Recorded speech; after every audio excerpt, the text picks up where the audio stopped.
first became aware of men's sheds back in 2017, I explored the possibility of starting a men's shed. But when we went into lockdown, or more when we came out of lockdown, around July 21 for the final time, I kind of thought at that stage it was now or never. And I advertised in the local press and I advertised on social media. And I was actually overwhelmed that I held a Zoom meeting and I had over 60 guys on it. We always had a focus on the Brisbane Centre. And the Brisbane Centre has a huge connection to Brisbane and Australia through Sir Thomas McDougall Brisbane.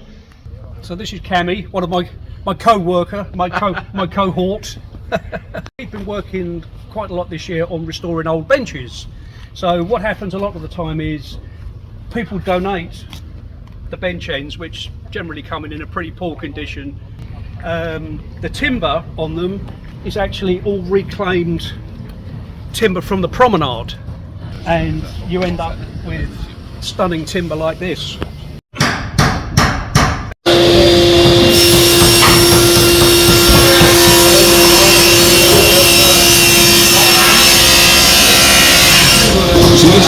Have you got a Telecaster? No, that's like just like 4 bits of wood that I managed to get together, and with the sort of guidance of some of the guys, because I've never done this before, and it's been brilliant. I returned to Scotland about 4 years ago after being in England for about 34 years, where I was a professional nurse, registered general nurse. I came back. It was a godsend for me, this place. Because I had been away for so long, I didn't really know anybody up here. And my professional life, I worked in a female-dominated profession. And there was nothing wrong with that, don't get me wrong. But then to come in like this, and it's all like male banter, and you can all sort of rip into each other, and you have a laugh, but it's, it all brings us closest to get closer together. Because of my own personal experiences. So that has been like a huge thing for me to even be in the company of other grown men, and so that's because I always seen men as a threat, but now I've got loads of friends who are men, all different ages, all different skills. So this used to be the ladies' toilet, and Brian and Callum are in here working on the laser engraver. Viking helmet's what we're doing. Callum is the right hand man. Callum helps me every week.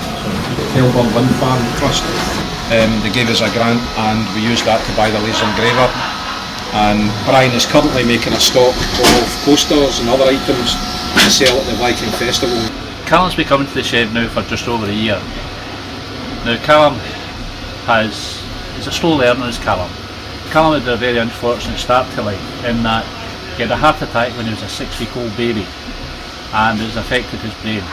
In puberty, his body changed, and now you see the young, fine, upstanding man he is now. He might have told you he's a good baker. Yes. He's got the chocolate and orange cake in today, Callum, haven't you? And I know how to use almost every tool in this shed. If he could. He would like to work with machines as well, but he's not just quite up to that. I like making tables. It seems to be my full-time pottering about and showing me. So everyone's shown me so many things that I was like, wow. And I think see the togetherness, family.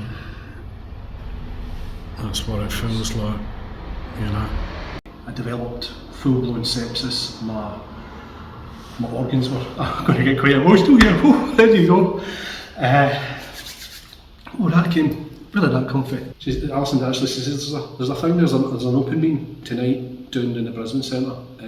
It's a men's shed. Sounds like something you might be interested in. And the rest is history, It just absolutely filled that gap that was in my life. A lady came in and asked us if we would restore a memorial bench on the prom. The difference that we've made when you look at the ones that's beside it. Today I'm Martin Devlin.